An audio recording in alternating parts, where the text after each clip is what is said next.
বিয়ের পর মেয়েদের জীবনটাই বদলে যায়। যে বাবার বাড়িতে ১৯টি বছর কাটিয়েছি সেই বাবার বাড়িতেই আজকে অতিথি। আর এইদিকে নিতেও চলে এসেছে। হ্যালো এভরিওয়ান, আসসালামু আলাইকুম। আজকে ছিল বাবার বাড়ি থেকে যাওয়ার দিন। আজকে মা সকাল সকাল ঘুম থেকে উঠে কাজ শুরু করে দিয়েছে। এদিকে হাঁসের মাংস দিয়ে পিঠা খাওয়ার জন্য চিতই পিঠা বানাচ্ছে। আজকে শুধু চিতই পিঠাই ছিল না, সাথে ছিল পাটিসাপটার পিঠা। কেন জানি শীতকাল নিয়েই আসে বিভিন্ন রকম সবজি আর নানান রকম পিঠা।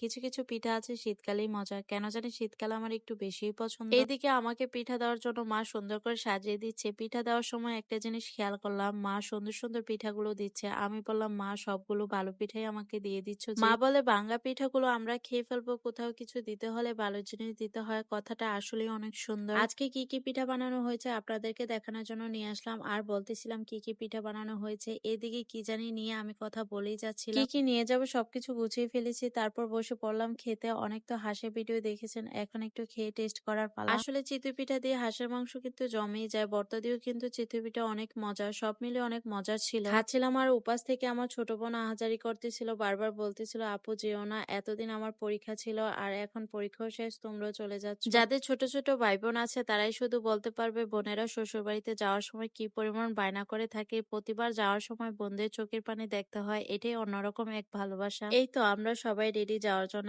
আসলে মেয়েদের জীবনটা এমন, যখন যেখানে বলবে সেখানেই যেতে হবে। এই বাড়িতে জন্ম, এই বাড়িতেই বেড়ে ওঠা, কিন্তু এখন এই বাড়িতেই আমি অতিথি। আমাদের গাড়িও চলে এসেছে, সবকিছু গুছিয়ে নিচ্ছি। বিদায়ের এই মুহূর্তটা আসলে অনেক কষ্টের। গাড়িতে উঠে সবাইকে বিদায় জানাচ্ছি। এই তো আজকের মতো এখানে ভিডিও শেষ করতেছি। আজকের ভিডিওটা আপনাদের কাছে কেমন লেগেছে সবার মতামত জানাবেন। সবাই ভালো থাকবেন, সুস্থ থাকবেন। পরবর্তী ভিডিওর জন্য অপেক্ষা করুন। সবাইকে আল্লাহ হাফেজ।